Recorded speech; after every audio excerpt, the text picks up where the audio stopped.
hello everyone and welcome to the Deercast. For those of you that have watched our previous videos, you'll realise that I have done away with the Napier auto click. It just wasn't quite robust enough for the number of fallow I was handling. A lot of you have asked what I have replaced it with, and it's time for the big reveal. So this is my car. First thing I did was put some roof bars on it in order to mount this roof cage, and we'll do close up of all these various bits and pieces and insert them into the video for you.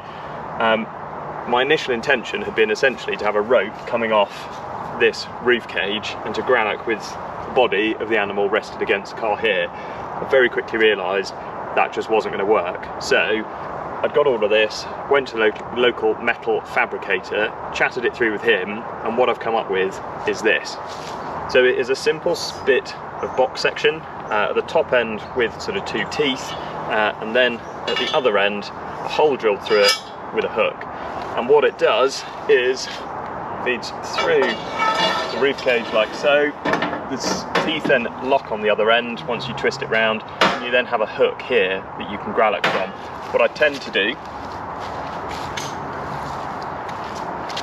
is then attach the Napier auto lift with a piece of rope onto it like that, and it has a pulley gambrel system, so you attach deer down there, ratchet it up to the top, and then you have a way of gralloching your deer still suspended off the side of the car.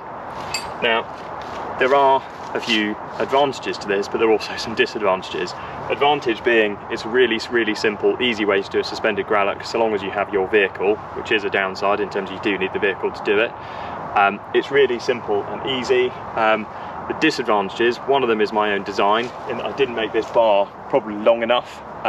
It was slightly constrained by the length of the load space in the car, so if it's any longer it won't fit in the car, or it won't fit in without coming into the kind of driver's section of the car.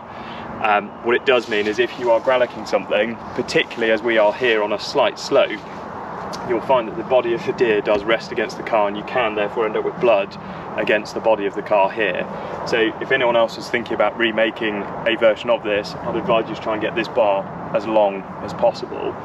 The other disadvantage is it does rely on having roof bars and this roof cage and having those permanently attached to your car, unless you can be bothered to attach it and detach it each time you want it. I find with these on, I do get a fair bit of wind noise, particularly in the winter when they're heavy winds. In the summer it's not so much of a problem, but it does mean you've got to have one of these permanently attached to your car, which isn't necessarily the most aesthetically pleasing thing.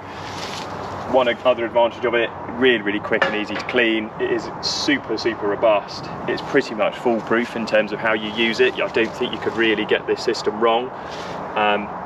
It probably cost me, I think this bar was about 70 quid with all the different sort of modifications I had done to it. I can't remember how much the auto lift was. Roof cage was about 100 and the roof bars are about 70. So it's not the cheapest bit of kit or equipment out there, but when I relate that back to the Napier auto click, I imagine this system is going to last me a lifetime, whereas the Napier auto click, I was probably going through one every 6 months and they were about 100 quid a pop. So actually in reality, in terms of long-term value, I think this is very much the way to go. So there you go, those of you that have been asking for the reveal, here it is.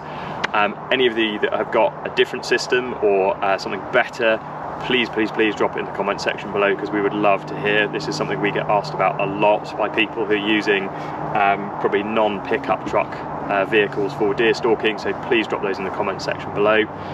For the rest of you, please remember to like and subscribe, and we'll catch you on the next one.